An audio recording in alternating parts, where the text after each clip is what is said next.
Marcus Chen felt like death warmed over in a microwave that had been struck by lightning twice. The cryosleep revival process always reminded him of that old joke about hangovers. You felt so bad you were afraid you might die, then so much worse you were afraid you might not. His mouth tasted like he'd been chewing on copper pennies soaked in antifreeze, and every muscle in his body felt like it belonged to someone else entirely. The revival chamber hissed and clicked around him, mechanical sounds that should have been familiar but seemed somehow different, wrong even. Marcus tried to focus his vision on the readouts above his head, but the numbers swam like tadpoles in murky water. Something about the display bothered him, though he couldn't quite put his finger on what. "Take it easy there, sleepyhead." The voice came from somewhere to his left, artificially cheerful in that way that medical personnel perfected after years of dealing with groggy patients. "You've been under for a while. Just breathe and let your systems come back online." Marcus turned his head toward the voice, immediately regretting the movement as his inner ear screamed in protest. The figure standing beside his cryopod wore a white coat that looked normal enough, but the face underneath was anything but human. Blue-gray skin stretched over sharp cheekbones, with large black eyes that reflected light like polished obsidian. Three-fingered hands moved over a tablet device with practiced precision. "What the hell?" Marcus croaked, his voice sounding like gravel in a cement mixer. "Ah, verbal responses are good. Very good indeed." The being made notes on the tablet. "My name is Dr. Velcris, and I'm your attending physician during the revival process. You're experiencing some disorientation, which is perfectly normal after extended cryosleep. How do you feel?" "Like I got hit by a freight train carrying other freight trains." Marcus struggled to sit up, his vision slowly clearing. "Extended cryosleep? I was only supposed to be under for 3 months while the ship made the run to Kepler Station." Dr. Velcris paused in his note-taking, those black eyes studying Marcus with what might have been sympathy. "I'm afraid there's been a significant temporal displacement, Mr. Chen. According to our records, you've been in cryosleep for 90 to 7 years, 4 months, and 16 days. The words hit Marcus like a physical blow. Nearly a century. Everyone he'd known, everyone he'd cared about, would be dead. His sister Sarah, his nephew Tommy, even his ex-wife Linda, all of them gone to time's relentless march. The crushing weight of isolation settled on his chest like a lead blanket. "That's impossible," he whispered. "The ship was supposed to wake me up automatically when we reached the station." "The systems were completely automated. The ship you were traveling on suffered a catastrophic failure approximately 6 hours after you entered cryosleep," Dr. Velcris explained gently. "Your cryopod was one of only 3 that survived the explosion. You've been drifting in space for nearly a century until our deep space scanners detected the pod's distress beacon." Marcus closed his eyes, trying to process the magnitude of what he'd lost. When he opened them again, he forced himself to focus on the immediate situation. 3 survivors? What happened to the other 2? "I'm sorry, but their pods had suffered too much damage. You were the only one we were able to revive successfully, Doctor." Velcris set down his tablet and moved closer. "I know this is overwhelming, but there's something else you need to know. Something remarkable. More remarkable than being a human popsicle for a century? Much more remarkable." "Doctor." Velcris touched a control panel, and the walls of the medical bay became transparent, revealing a view that made Marcus's breath catch in his throat. Ships, hundreds of them, maybe thousands, floating in perfect formation around the medical vessel. But these weren't human ships. Their designs were organic-looking, all flowing curves and bioluminescent patterns that pulsed like heartbeats. Some were massive, easily the size of city blocks, while others were sleek and small like metallic dolphins. They came in colors Marcus had no names for, and their very presence suggested technologies that humanity could barely dream of. "Welcome to the congregation of the faithful," Dr. Velcris said quietly. "They've come from 17 different star systems to witness your awakening. I don't understand. Why would anyone care about reviving a random human?"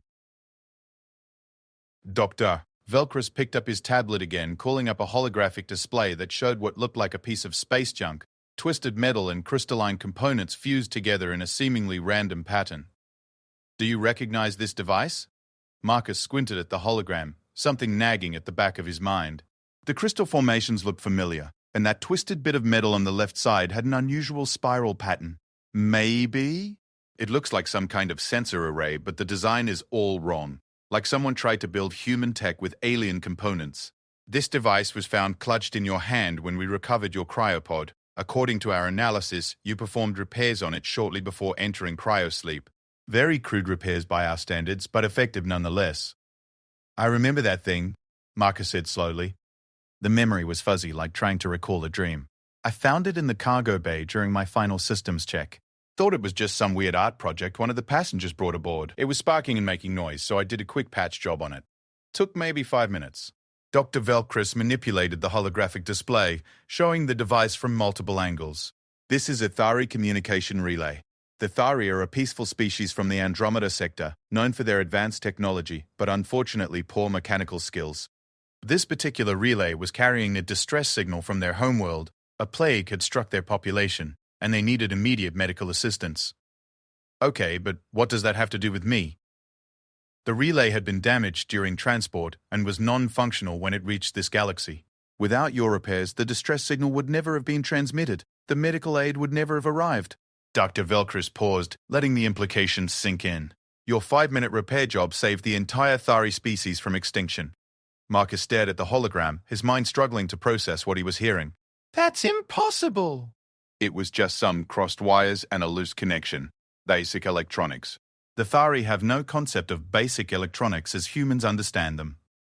Their technology is entirely bioneural, grown rather than built. The damaged relay had been exposed to electromagnetic radiation that disrupted its biological components. Your crude mechanical patch created a bridge that allowed the signal to propagate despite the biological damage. Dr. Velcris manipulated the display again, showing a star map dotted with thousands of inhabited worlds. Once the Thari were saved, they began spreading the story of the Great Fixer, the mysterious being who had repaired their most sacred communication device with unknown techniques. The story spread through the galactic community, taking on mythical proportions. You're telling me I'm famous? You're much more than famous, Mr. Chen. You're the central figure of a religion that spans 17 star systems. The Church of the Great Fixer has over 40 billion adherents who believe that you possess divine knowledge of mechanical repair. They've spent the last century searching for you, and when your cryopod's beacon was detected, every ship they could muster was dispatched to witness your awakening. Marcus lay back in the revival chamber, overwhelmed by the sheer impossibility of it all. This is insane. I'm not divine. I'm not even a particularly good mechanic. I just fix things that are broken. And that, according to the faithful, is exactly what makes you divine. Dr. Velcris smiled, an expression that looked strange on his alien features. In a universe filled with complex technologies and sophisticated systems, you represent something pure, the ability to see what needs to be fixed, and the knowledge to fix it with simple tools and practical wisdom. The medical bay's intercom crackled to life, and a voice spoke in a language that sounded like wind chimes mixed with whale song. Dr. Velcris listened intently before responding in the same musical language. What was that about? Marcus asked. The High Mechanist of the Centaurian Assembly requests an audience, as does the Tech Priest Collective of the Vegan Confederacy. Oh, and the entire Tari Gratitude fleet has arrived and wishes to present you with the Golden Wrench of Eternal Fixing. The Golden Wrench of Eternal what now? It's their highest honor. They crafted it from metals found in the core of a collapsed star and inscribed it with the story of your miracle in 12 different languages. Dr. Velcris consulted his tablet again. You should also know that requests for appearances have been pouring in from across the galaxy. The Andromedan Mechanics Guild wants you to bless their new apprentices. The Silicon-based collective of Tau Ceti wishes you to examine their quantum repair matrices. And the hive mind of Regulus has composed a symphony in your honor. Though I should warn you, it's 73 hours long and can only be properly appreciated by beings with compound hearing. Marcus rubbed his temples, feeling a headache building behind his eyes. This is crazy. I can't be responsible for all this. I was just trying to get some piece of junk to stop making noise. But that's precisely what makes you remarkable to them, Dr. Meyer, Velcris explained. In their view, you approached a complex problem with simple tools and practical knowledge, achieving in minutes what their most advanced technicians couldn't accomplish in years. They see it as proof that the universe favors direct action over complex theory. A soft chime indicated that someone was requesting entry to the medical bay. Dr. Velcris checked his tablet and nodded. That would be Ambassador Xeris of the Thari Gratitude Fleet. She's been waiting nearly 40 years for this moment. The bay door slid open to reveal a being that looked like someone had crossed a praying mantis with a flower garden. Her body was tall and graceful, covered in what appeared to be living vines that bloomed with constantly shifting patterns of bioluminescent flowers.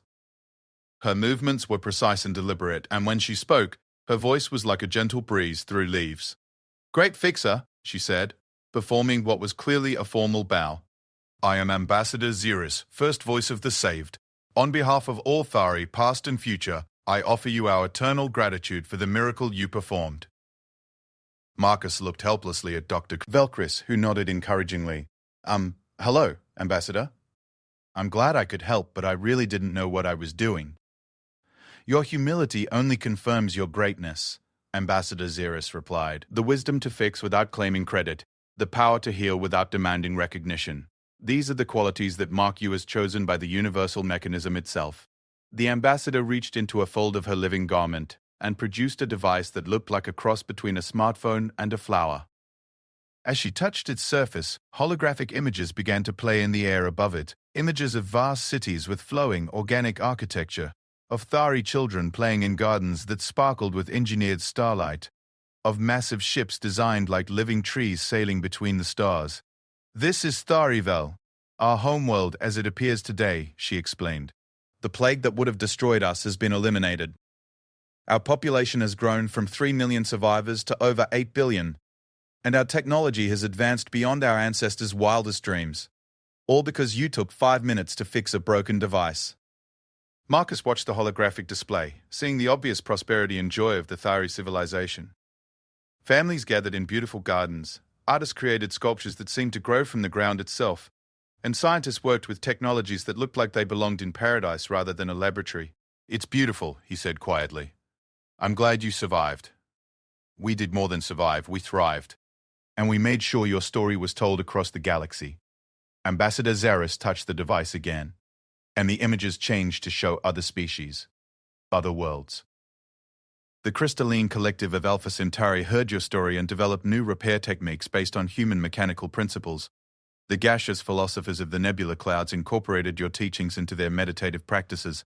The machine intelligence of Proxima Prime achieved true consciousness by studying your direct, intuitive approach to problem-solving. Each image showed thriving civilizations, advanced technologies, and billions of beings living in peace and prosperity.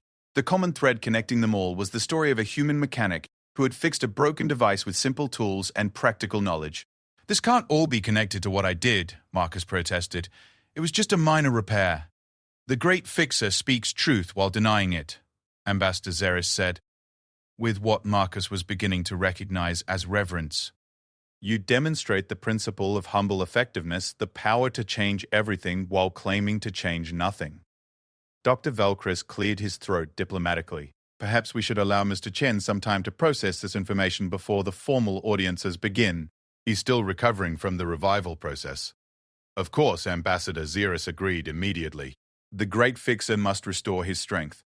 But please know that the entire galaxy waits with eager anticipation for your wisdom, your guidance, and perhaps," she hesitated, as if afraid to voice her deepest hope, "your willingness to fix what is still broken in our universe."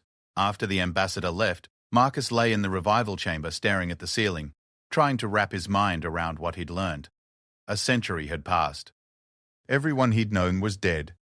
And somehow, impossibly, his simple act of fixing a piece of broken technology had sparked a religious movement that spanned multiple galaxies. "Dr. Velcris," he said finally, "what exactly do they expect me to do now?" "That," the alien physician replied, "is the question that 40 billion believers across 17 star systems are hoping you'll answer." Outside the medical bay, the vast fleet of faithful continued to grow as more ships arrived from distant stars, all carrying beings who had come to witness the awakening of the Great Fixer. And in the center of it all, Marcus Chen, former mechanic, accidental savior, and very confused human, tried to figure out how a 5-minute repair job had somehow made him the most important person in the galaxy. The universe, it seemed, had a sense of humor after all. The only question was whether Marcus would live long enough to appreciate the joke. 3 days after his awakening, Marcus Chen stood in the observation deck of the medical ship, watching the fleet of faithful conduct what could only be described as a mechanical prayer service. Hundreds of ships had arranged themselves in perfect geometric patterns, their hulls open to reveal the complex machinery within. Beings from dozens of species worked in synchronized harmony, performing repairs and maintenance on their vessels, while chanting in languages that sounded like everything from breaking glass to singing wind. "They're demonstrating their devotion through the act of fixing," Dr. Velcris explained. joining Marcus at the massive viewport.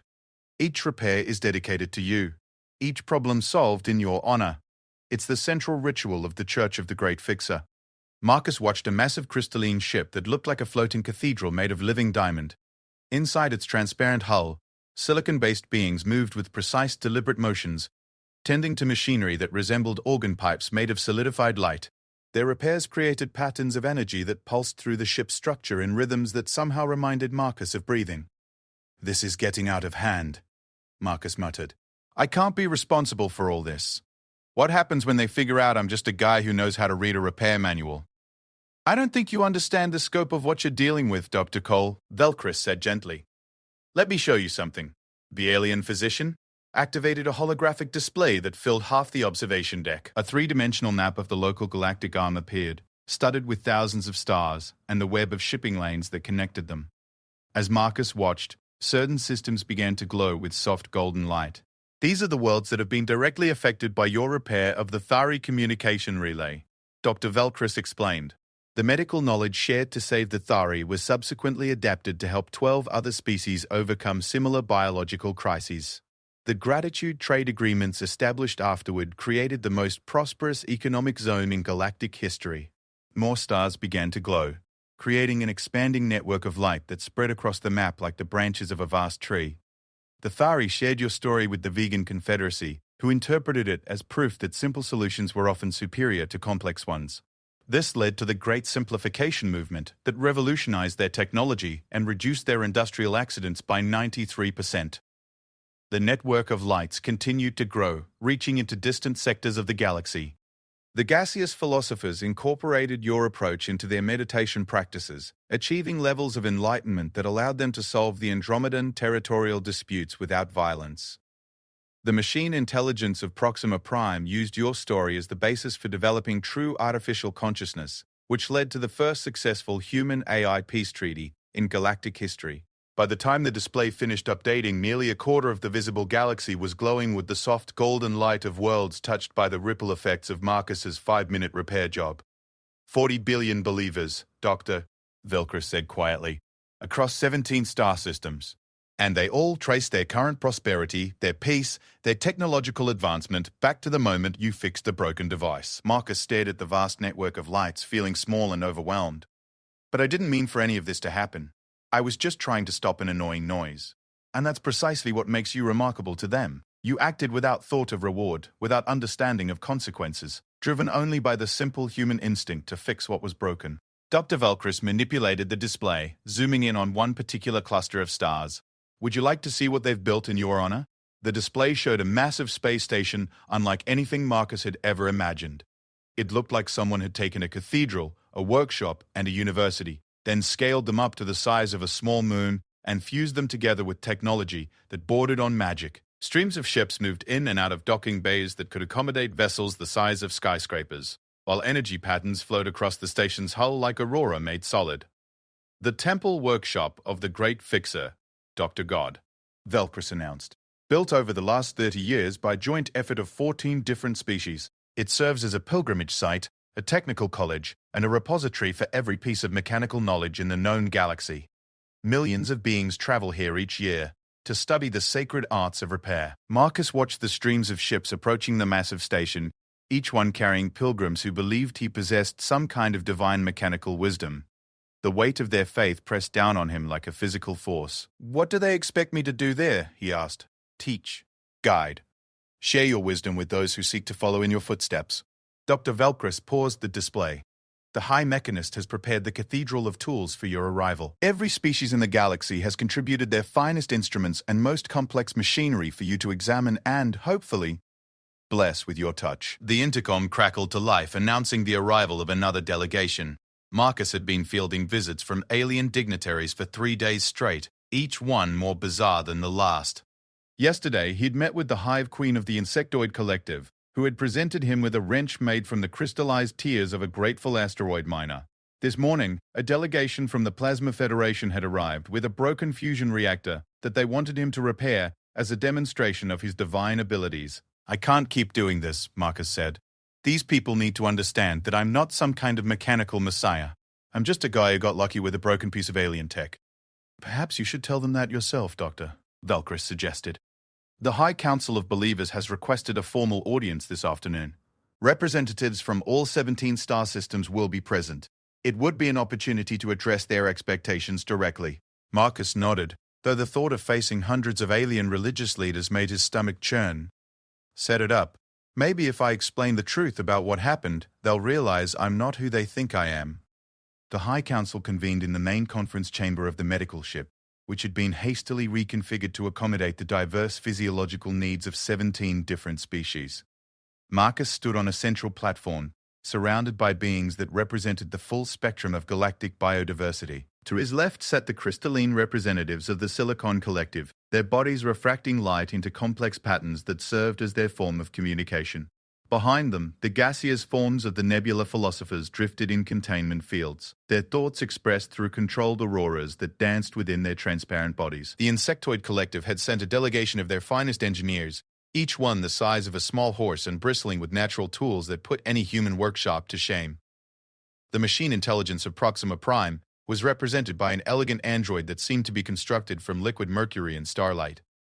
And in the center of it all sat Ambassador Xeris of the Tari, her living garden body blooming with flowers that pulsed in rhythm with her emotional state. Currently, they glowed with anticipation and hope. "Friends," Marcus began, his voice amplified throughout the chamber. "I appreciate the honor you've shown me, but I need to be honest with you about what really happened a century ago." The chamber fell silent, every being focusing their attention on him with an intensity that was almost physical. "I'm not a divine fixer. I'm not a chosen one, or a mechanical messiah. I was just a ship's mechanic doing my job. When I found that Thari communication device, I didn't recognize what it was or understand its importance. I saw something that was broken, and I fixed it using basic human mechanical principles. It took me 5 minutes, and I never thought about it again until I woke up 3 days ago." Murmurs rippled through the assembly, translated into a dozen different languages by the Universal Communication System. But the reactions weren't what Marcus had expected. Instead of disappointment or anger, he saw something that looked suspiciously like increased reverence. The android, representing the machine intelligence, spoke first, its voice like music played on crystal instruments. "Great Fixer, your words confirm the deepest teachings of our faith. You demonstrate the sacred principle of unconscious competence, the ability to perform miracles without recognizing them as such." "That's not what Marcus began. But Ambassador Xeris rose from her seat, her flowers now blazing with excitement. "The Great Fixer speaks the fundamental truth," she announced. "He shows us that divine action requires no divine awareness. The universe works through those who fix without claiming glory, who heal without seeking recognition." A representative from the gaseous philosophers, speaking through controlled light patterns, added their own interpretation. "The Great Fixer teaches us that true wisdom lies in humility. He could claim divine status, but instead insists on his mortality. This is the highest form of enlightenment." Marcus felt the situation spiraling completely out of control. Every word he spoke to convince them he wasn't divine was being interpreted as further proof of his divinity. "You're not understanding what I'm telling you. I made a lucky guess. I got the repair right by accident." "The principle of sacred accident," exclaimed a delegate from the Crystalline Collective, their body flashing with excited patterns. "The Great Fixer reveals that the universe guides the hands of the truly faithful. There are no accidents, only unrecognized miracles." "No, that's not—" Marcus tried again, but the High Mechanist of the Centaurian Assembly interrupted him. "Great Fixer," the being said, its voice like the rumble of perfectly tuned machinery, "we have prepared tests of your divine abilities. Complex mechanisms from across the galaxy, each representing problems that have stumped our finest technicians for decades. Will you honor us by demonstrating your gifts?" Marcus looked around the chamber, seeing hundreds of alien faces filled with hope and expectation. These beings had traveled from distant stars, had built temples and founded religions, all based on a 5-minute repair job he'd done without thinking. How could he possibly live up to that level of faith? "I'll try," he said finally, the words feeling like a betrayal of his own honesty. "But I want to be clear that I might not be able to fix everything. I'm not infallible. The Great Fixer demonstrates the wisdom of appropriate limitations," Ambassador Xeris announced, her flowers now cycling through every color in the visible spectrum. "He shows us that even divine power must be exercised with care and humility." The tests began immediately. The first device they brought him was a vegan probability calculator that had been producing impossible results for 30 years. The machine looked like a cross between a pipe organ and a computer, with crystalline components that hummed with barely contained energy. Marcus studied the device for several minutes, poking at its connections and listening to the sounds it made. The problem, when he finally identified it, was almost laughably simple. Someone had installed a feedback dampener backwards, causing the machine to amplify probability fluctuations instead of stabilizing them. Try reversing the polarity on this component, he suggested, pointing to the offending part. A vegan technician made the adjustment, and the machine immediately settled into a stable operating rhythm. The probability readings stabilized, showing coherent mathematical relationships instead of impossible paradoxes. The chamber erupted in celebration, but Marcus felt only growing dread. He'd made another lucky guess, and now they'd take it as further proof of his divine abilities. The next device was even more challenging. A crystalline collective harmonic resonator that had been producing discordant frequencies for over a decade. The machine was beautiful, like a sculpture made from living music, but its output was chaotic and painful to listen to. Marcus examined the resonator carefully, running his hands over its crystalline surfaces and listening to the patterns of sound it produced. The problem seemed to be in the harmonic ratios. Something was causing interference in the natural frequencies. After 20 minutes of investigation, he found the source, a tiny crack in one of the primary resonance crystals. So small it was almost invisible, but large enough to throw off the entire harmonic structure. "You need to replace this crystal," he told the crystalline representative. "The fracture is causing harmonic distortion." When the crystal was replaced, the resonator began producing sounds of such beauty that several species in the chamber had to activate auditory dampeners to avoid being overwhelmed by the experience. Device after device was brought to him, each one representing a different technological challenge from a different species. A gaseous Federation weather controller that couldn't maintain stable atmospheric pressure, an insectoid collective navigation system that kept calculating impossible courses, a machine intelligence processing core that had developed what could only be described as mechanical anxiety.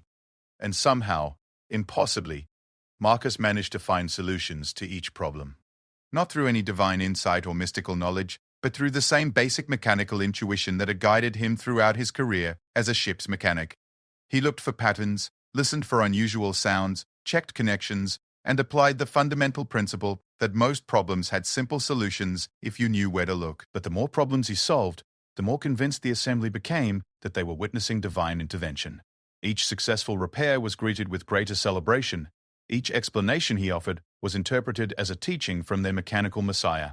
By the end of the session, Marcus had successfully diagnosed and provided solutions for 12 different technological problems that had been troubling their civilizations for years. The chamber was filled with the sounds of celebration in dozens of different languages, and the holographic displays showed the news spreading across the galaxy in real time.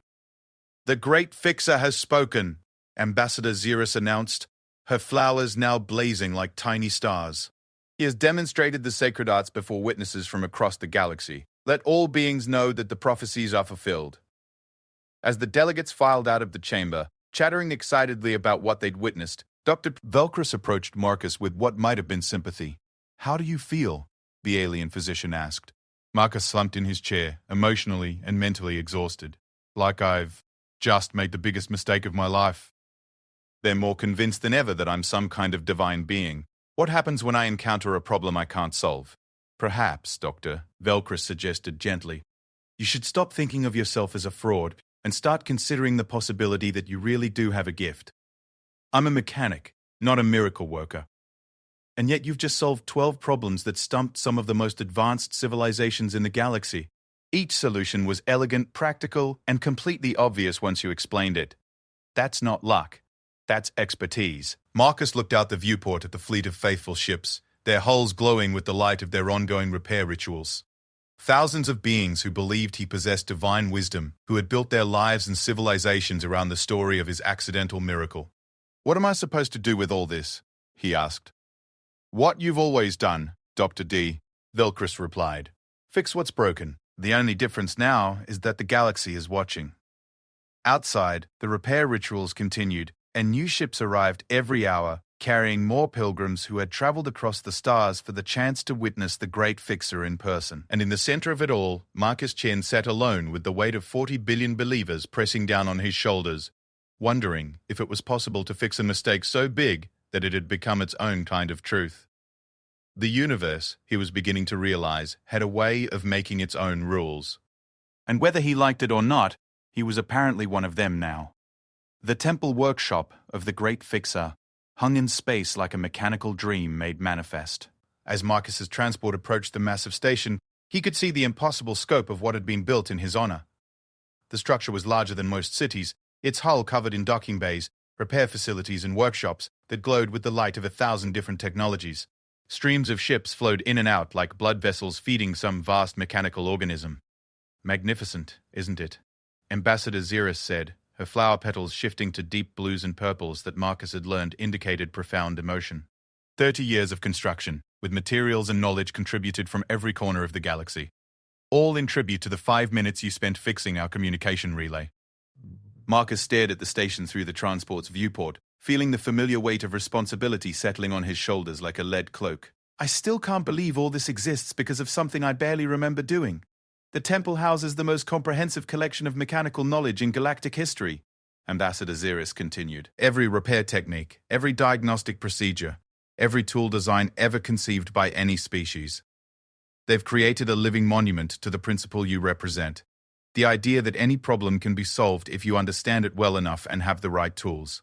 Their transport docked at a bay that had been specifically constructed to accommodate human physiological needs. As they disembarked, Marcus was greeted by a delegation of beings he had come to recognize as the high priests of his accidental religion.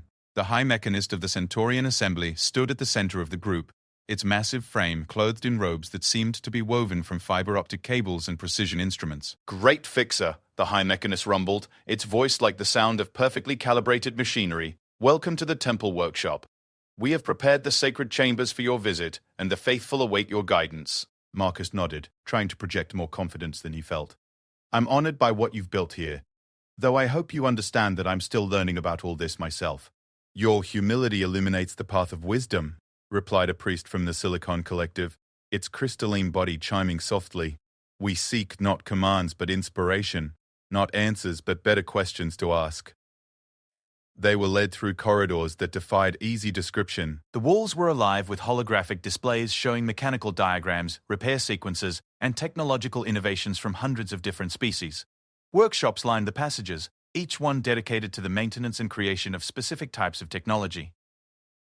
Marcus saw beings working with tools he couldn't begin to identify, repairing machines that looked more like living art than mechanical devices. Each workshop represents a different tradition of repair, the High Mechanist explained as they walked. The Gaseous Federation's quantum harmonizers, the Insectoid Collective's biomechanical fusion systems, the Machine Intelligence's consciousness calibrators.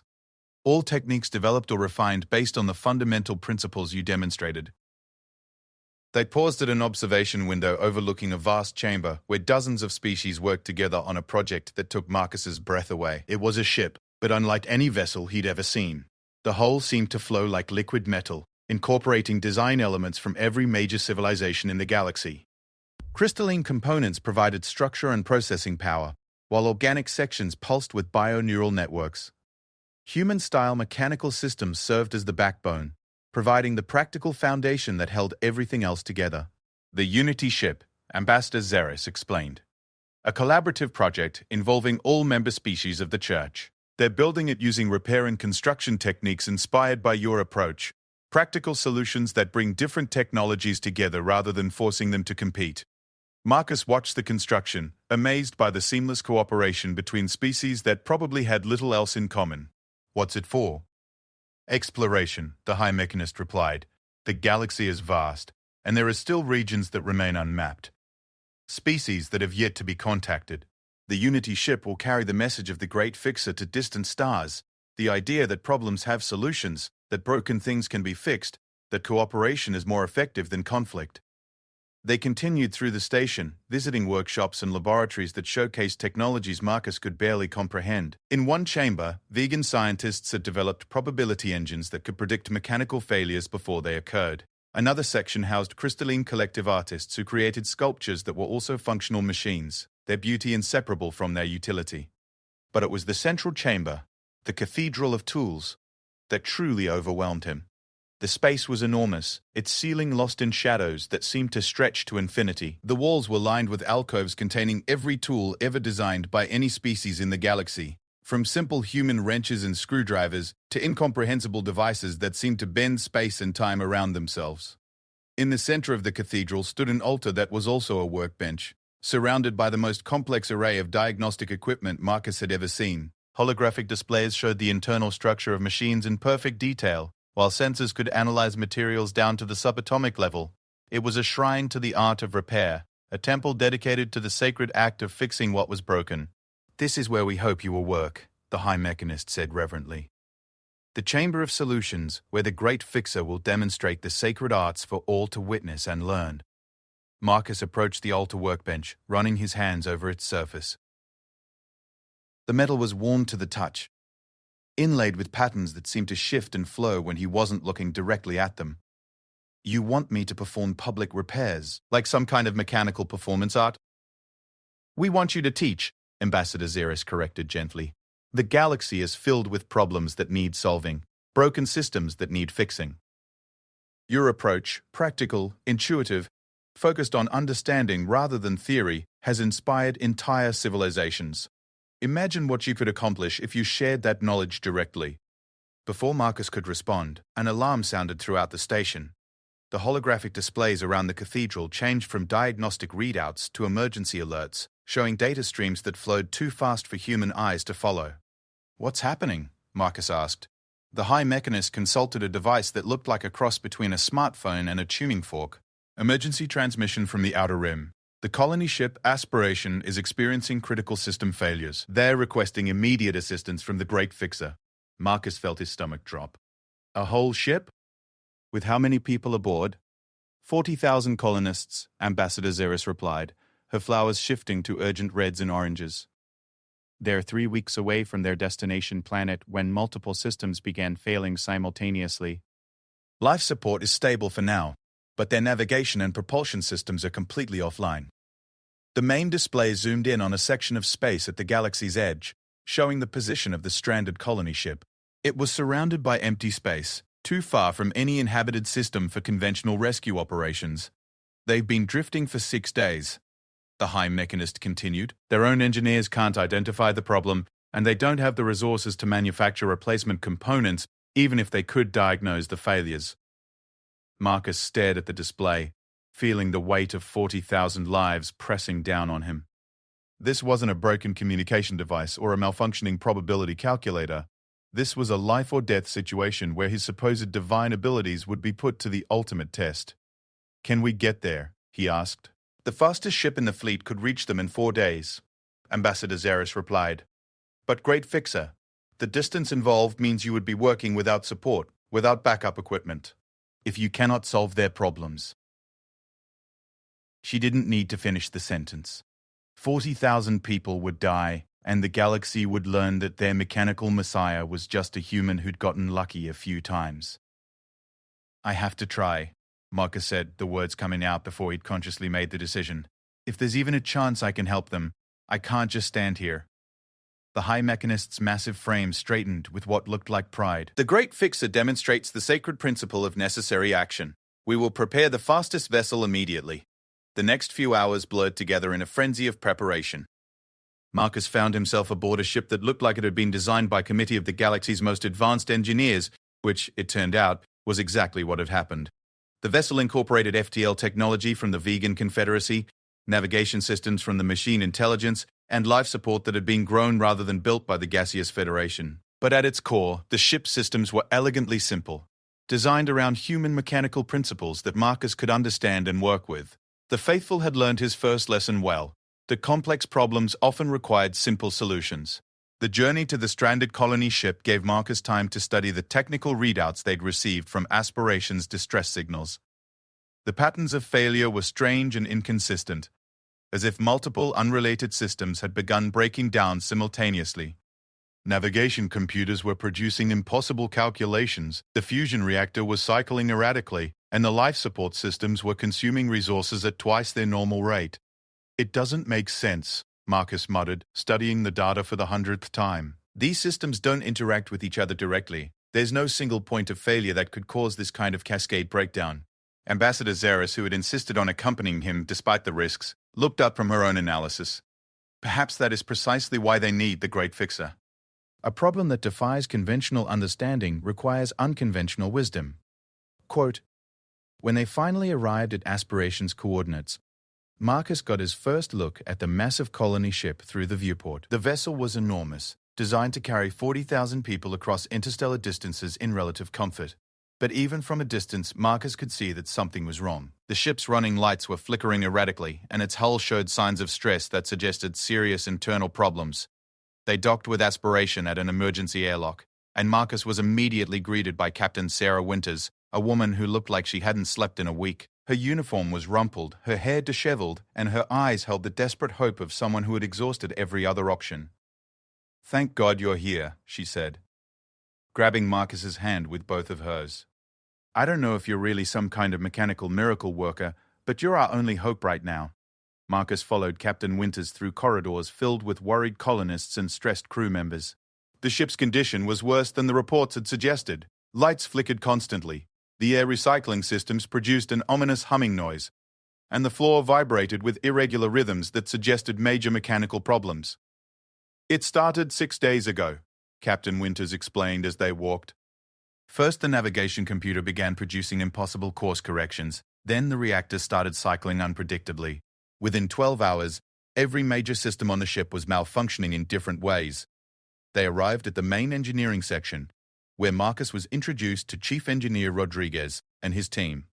The man looked exhausted and frustrated, surrounded by diagnostic equipment that painted a picture of systematic failure throughout the ship. "We've run every test we can think of," Rodriguez explained. "Replaced components, recalibrated systems, even tried shutting down and restarting entire subsections. Nothing works. It's like the ship is fighting us." Marcus studied the diagnostic readouts, looking for patterns in the chaos. The failures were indeed seemingly random, different systems failing in different ways at different times, with no obvious connection between them. "Has anything unusual happened recently?" Marcus asked. "New equipment installations, unusual sensor readings, anything that might have triggered this?" Captain Winters and Chief Rodriguez exchanged glances. "Well," the captain said slowly, "we did encounter something strange about a week before the problem started. Long-range sensors detected a derelict ship in our path. We thought it might contain salvageable materials or equipment, so we brought it aboard." "Where is it now?" Marcus asked. "Cargo Bay 7, Rodriguez replied. "We've had it in quarantine since we brought it aboard, just as a precaution." As they made their way to the cargo bay, Marcus felt a familiar tingling sensation at the back of his mind, the same intuitive recognition he'd experienced when he first encountered the Thari communication relay. Something about this situation was triggering his mechanical instincts in ways he didn't fully understand. Cargo Bay 7 was a vast chamber filled with shipping containers and emergency supplies. In the center, surrounded by isolation barriers and monitoring equipment, sat what looked like a piece of abstract sculpture made from metal and crystal. The object was roughly spherical, about the size of a small car, with surfaces that seemed to shift and flow when viewed directly. "We haven't been able to determine its origin," Rodriguez explained. "The materials don't match any known technology, and it doesn't respond to standard scanning techniques. But it hasn't shown any signs of activity since we brought it aboard." Marcus approached the object, feeling his mechanical intuition responding to patterns he couldn't consciously identify. The surface wasn't actually moving. It was covered in microscopic structures that created optical illusions when light hit them at certain angles. But there was something else. Something that made the hair on the back of his neck stand up. "Has anyone actually touched this thing?" he asked. "Not directly," Captain Winters replied. "All examinations have been conducted remotely as a safety precaution." Marcus pulled out a standard electromagnetic field detector from his toolkit and began scanning the object from different angles. The readings were subtle but consistent. The artifact was generating a complex electromagnetic field that pulsed in irregular patterns. "There," he said, pointing to a section of the object's surface that looked slightly different from the rest. "See this area? It's not part of the original structure. Something has been added to it." He moved closer, using a magnifying scanner to examine the surface in detail. What he found made him smile with recognition. A crude patch made from human technology, almost identical to the repair he'd performed on the Thari communication device a century ago. "Someone already tried to fix this thing," Marcus announced. And they did a decent job, but they missed something important. He activated his scanner's deep field mode, penetrating beneath the object's surface to reveal its internal structure. The artifact was incredibly complex, filled with components that seemed to exist in multiple dimensions simultaneously. But there, at its very core, was the problem. A broken connection that the previous repair had bridged, but not actually fixed. The electromagnetic field this thing generates is interfering with your ship's systems, Marcus explained. The previous repair job created a temporary fix, but over time the connection has degraded. Now it's putting out random electromagnetic pulses that are confusing your computers and disrupting your reactor's magnetic containment. Captain Winters stared at him. You figured all that out just by looking at it? Sometimes the simplest explanation is the right one, Marcus replied, pulling a micro-welding tool from his kit. Your ship isn't broken. It's being jammed by this artifact's malfunctioning transmission system. Fix the transmission, stop the interference. The actual repair took less than 10 minutes. Marcus used his micro-welder to properly fuse the broken connection, then added a small dampening circuit to prevent future electromagnetic leakage. As soon as he finished, the artifact's surface stopped creating optical illusions, settling into a stable pattern that was actually rather beautiful. Throughout the ship, the effects were immediate. The lights stopped flickering, the air recycling systems returned to their normal rhythm, and the reactor stabilized into steady operation. In the bridge, navigation computers began calculating coherent course corrections, and life support efficiency returned to normal levels. Incredible, Chief Rodriguez breathed, watching his diagnostic displays return to normal across the board. 40,000 people saved by a 10-minute repair job. As news of the successful repair spread throughout the ship, Marcus found himself surrounded by grateful colonists who wanted to thank the man who had saved their lives. But he was already thinking about the implications of what he discovered. The derelict artifact wasn't just some random piece of space junk. It was another communication device, similar to the Thari relay he'd repaired a century ago, and someone else had attempted to fix it using human mechanical techniques just as he had done. Ambassador Zeris, he said, pulling her aside while the colonists celebrated. I need to know something. How many of these devices are there? How many broken alien communication relays are floating around the galaxy? Her flowers shifted to thoughtful purples and blues. We don't know exactly. The devices are ancient, from a civilization that disappeared millions of years ago. Most of them stopped functioning long before any current species achieved space travel. But if someone could repair them all, bring the entire network back online, it would create an instantaneous communication system spanning the entire galaxy, Ambassador Zeris finished. Real-time coordination between any worlds, any species, anywhere. It would revolutionize galactic civilization. Marcus looked back at the now stable artifact, understanding for the first time the true scope of what he'd accidentally stumbled into. His repair of the Thari communication relay hadn't just saved one species. It had provided the first proof that the ancient galaxy-spanning communication network could be restored. And apparently, he was the only person who knew how to fix the devices. The universe, it seemed, had been waiting a very long time for a human mechanic to wake up and realize he had work to do. 6 months after saving the colony ship Aspiration, Marcus Chen stood in the command center of the Temple workshop, staring at a holographic map that showed the scope of his growing responsibility. The galaxy hung before him in three-dimensional detail, marked with thousands of points of light that indicated the locations of discovered ancient communication relays. Red lights showed devices that remained non-functional. Yellow indicated partial repairs, and green marked the 17 relays that Marcus had successfully restored to full operation. The green lights formed a growing web across the local galactic arm, each successful repair expanding the network's reach and revealing new nodes that had been dormant for millions of years. Every time Marcus fixed one relay, it would come online and immediately begin searching for other devices in range, mapping a communication system that spanned distances no living species could have imagined. The latest deep space surveys have located 43 new relay positions, reported Dr. Bertram. Velchris, who had become Marcus's unofficial medical advisor and closest friend among the temple staff. The archaeological teams believe we've only found about 15% of the total network. Marcus rubbed his temples, feeling the weight of the impossible task ahead of him. At my current rate, it would take me 300 years to repair them all, and that's assuming I don't make any mistakes or run into devices that are too damaged to fix. Perhaps that is not the solution the universe intended, suggested Ambassador Zeris, her flower petals shifting to contemplative blues. You have already demonstrated that your techniques can be taught to others.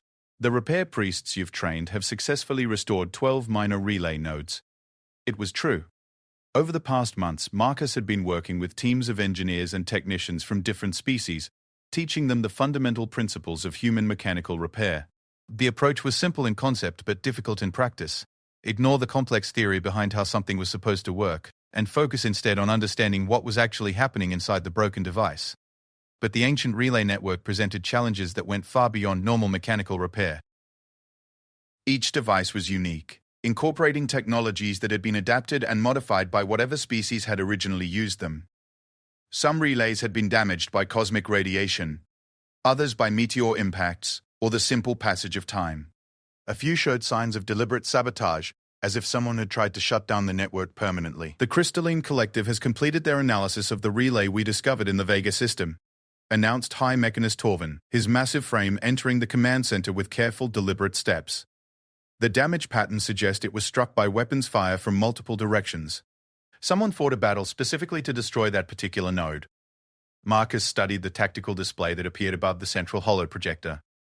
The Vega relay had been one of the most challenging repairs he'd attempted, requiring him to rebuild nearly 30% of its internal structure, using compatible components from other ancient devices. The fact that it had been deliberately targeted raised disturbing questions about the network's original fate. "Any theories about who might have done this?" Marcus asked.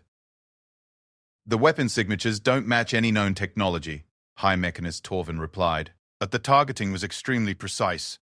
Whoever attacked the relay knew exactly which components to destroy to bring down the entire local network segment." The holographic display zoomed in on the Vega system, showing the reconstructed battle that had taken place millions of years ago. Energy weapon impacts marked specific points on the relay's structure, each hit designed to cause maximum damage to the communication systems while leaving the device's power core intact. "They wanted to disable it, not destroy it," Marcus observed.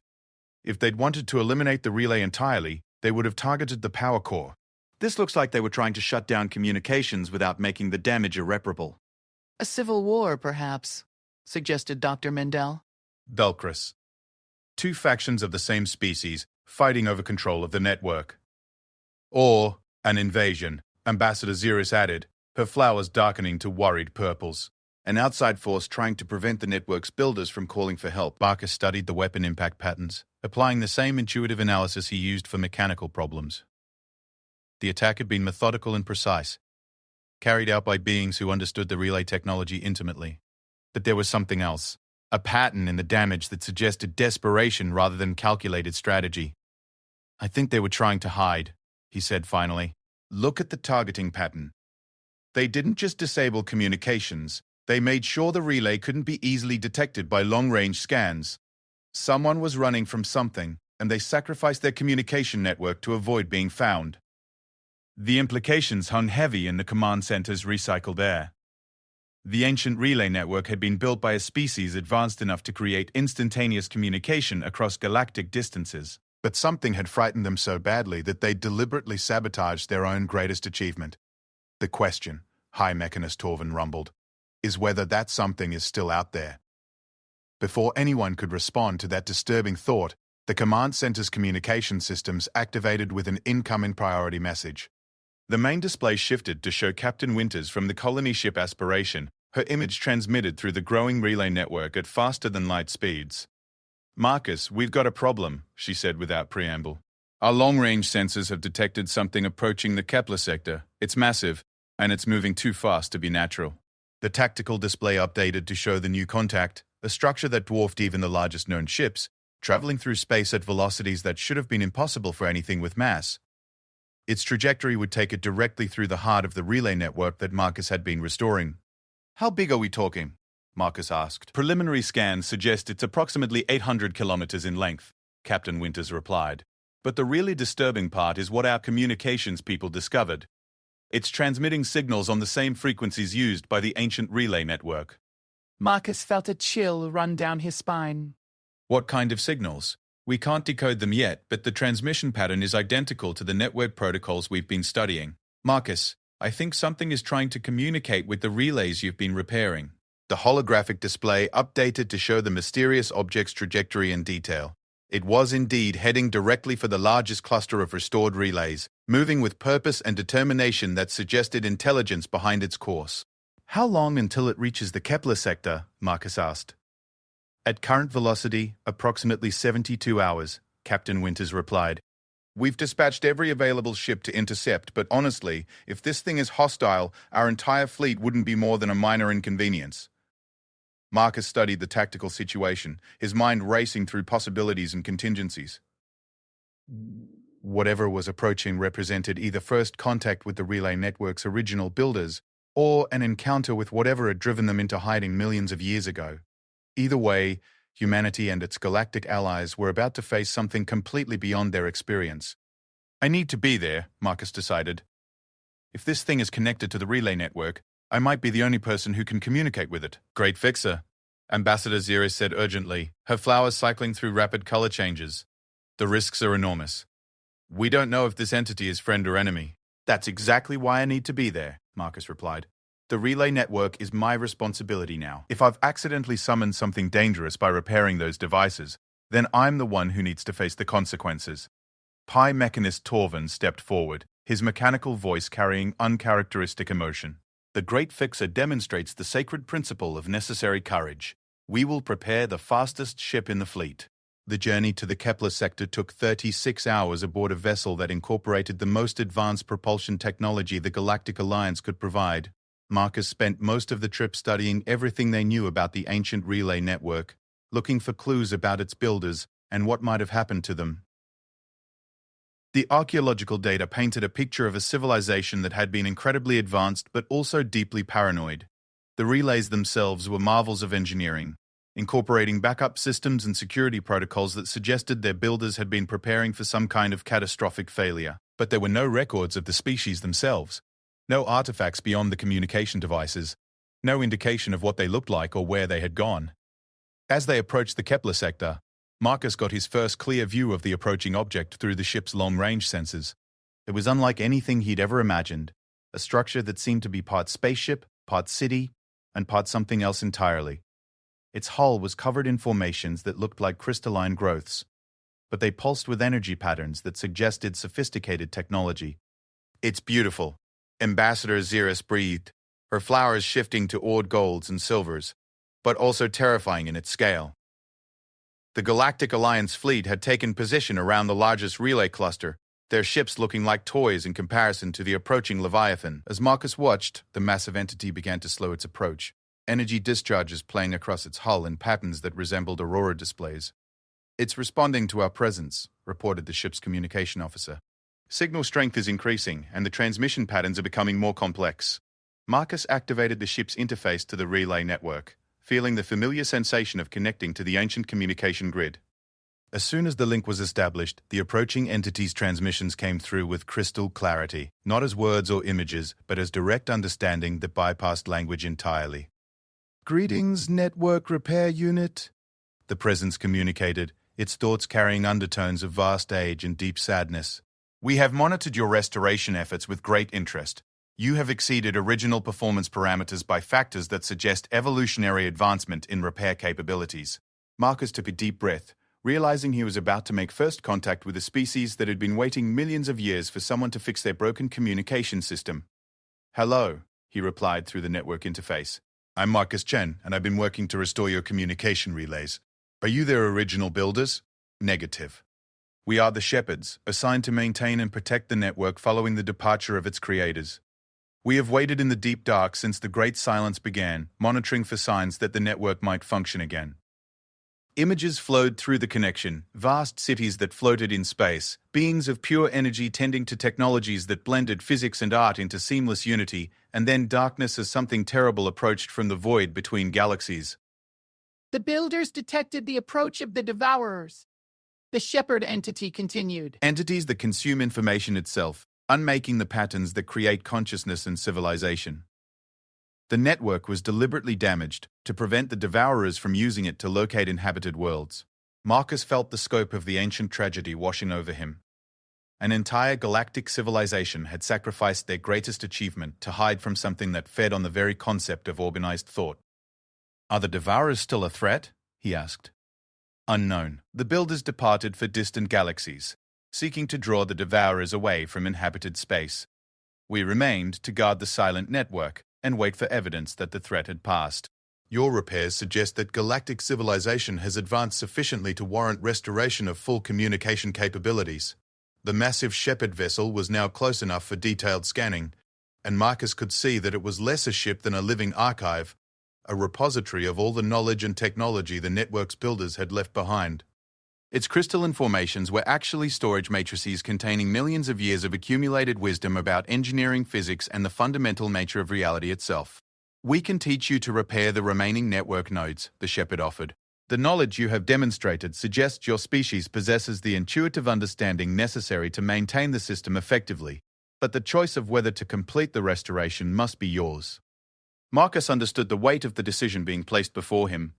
Fully restoring the ancient communication network would revolutionize galactic civilization, enabling instant coordination and cooperation between species separated by vast distances, but it would also make every inhabited world visible to anyone or anything that might be monitoring galactic communications. "What do you think happened to the Devourers?" Marcus asked. The Shepherd's response carried undertones of hope mixed with uncertainty. "Your very existence suggests they were either destroyed or successfully led away. The builders calculated that any species capable of repairing the network would have developed the technological and social sophistication necessary to defend against information-based attacks." Through the relay connection, Marcus could sense the thousands of ships surrounding them, representing dozens of species that had learned to work together in pursuit of common goals. The galaxy had indeed evolved beyond what its ancient inhabitants could have imagined, not just technologically, but socially and ethically as well. "Show me how to complete the restoration," Marcus decided. "It's time to bring the network fully online." The Shepherd vessel moved into position above the central relay node, and energy patterns began flowing between the ancient ship and the communication device. Marcus watched through the network interface as repair protocols that had been dormant for millions of years came online, guided by knowledge that had been preserved since the dawn of galactic civilization. But as the restoration process began, warning signals started appearing on every ship's sensors. Something was approaching from the deep space beyond the galactic rim. Multiple contacts moving at impossible speeds, their signals distorting reality itself as they traveled. The Devourers had found them. And Marcus realized that his simple repair work had just triggered the most important battle in galactic history. The Devourers approached like holes torn in the fabric of reality itself. Marcus watched through the relay network sensors as space simply ceased to exist wherever the entities passed, leaving behind voids that made his eyes water and his brain struggle to process what it was seeing. They weren't ships or even physical beings in any sense he could understand. They were pure negation, absence given form and purpose. "Network status?" Marcus called out, his hands flying over the Shepherd vessel's control interfaces as he tried to coordinate the desperate defense preparations. 73% connectivity established. The ancient AI responded through crystalline formations that pulsed with urgent light. Restoration process incomplete. Current configuration insufficient to implement builder defensive protocols. The Galactic Alliance fleet had formed a defensive perimeter around the relay cluster, but Marcus knew their conventional weapons would be useless against entities that existed.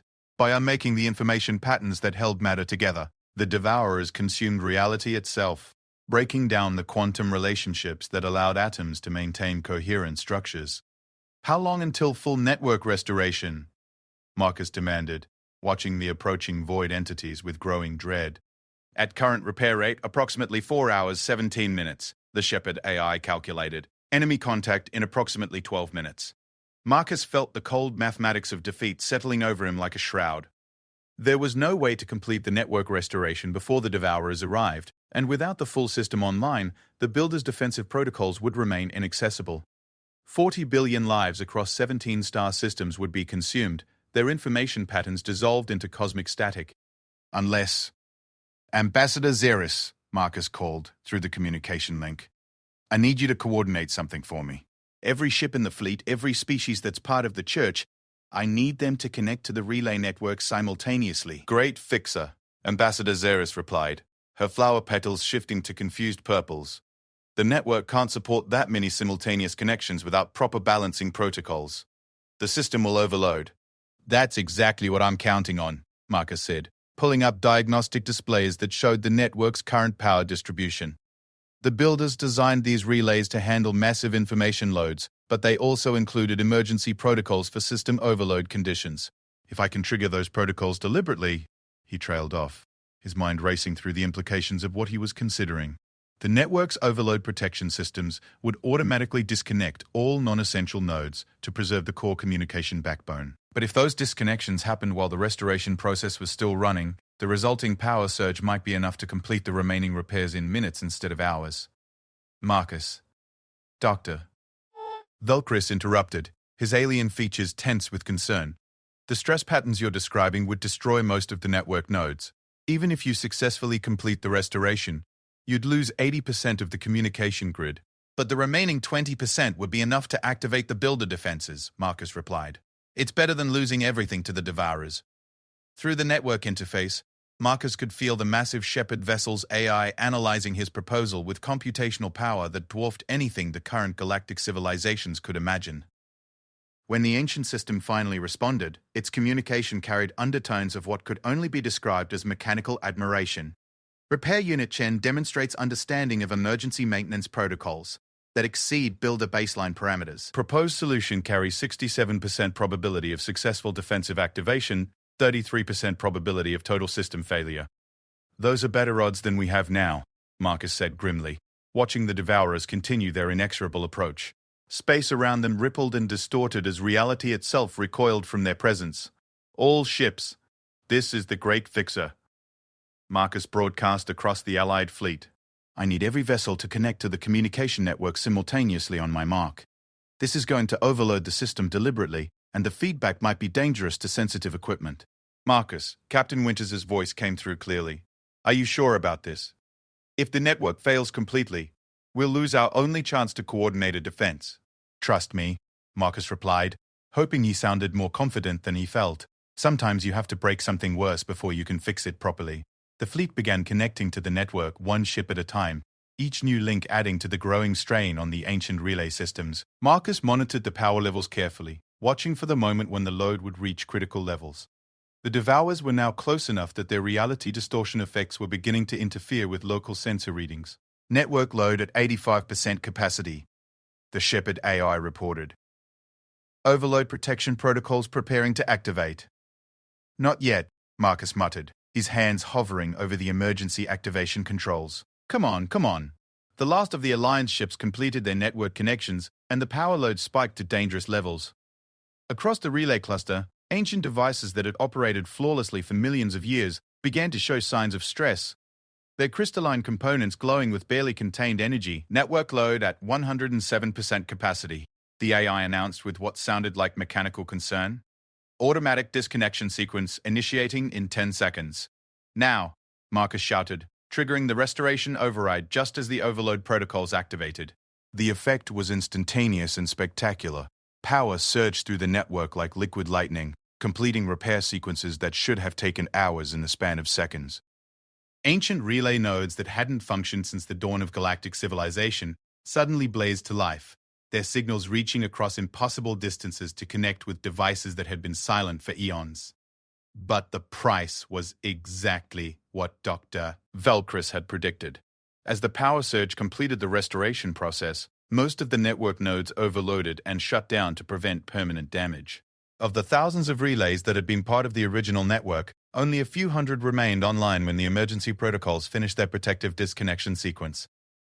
Network restoration complete, the Shepherd AI announced. 23% of original nodes remain functional. Builder defensive protocols now available for activation. Marcus felt the ancient defense systems coming online through the network interface, knowledge and capabilities that had been locked away for millions of years suddenly flowing through his consciousness.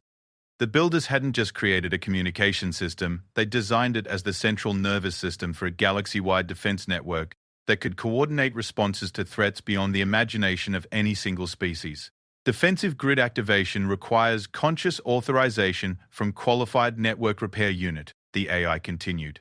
Warning: defensive protocols will consume 92% of network functionality. Post-activation communication capabilities will be severely limited. The Devourers were now close enough that their reality distortion effects were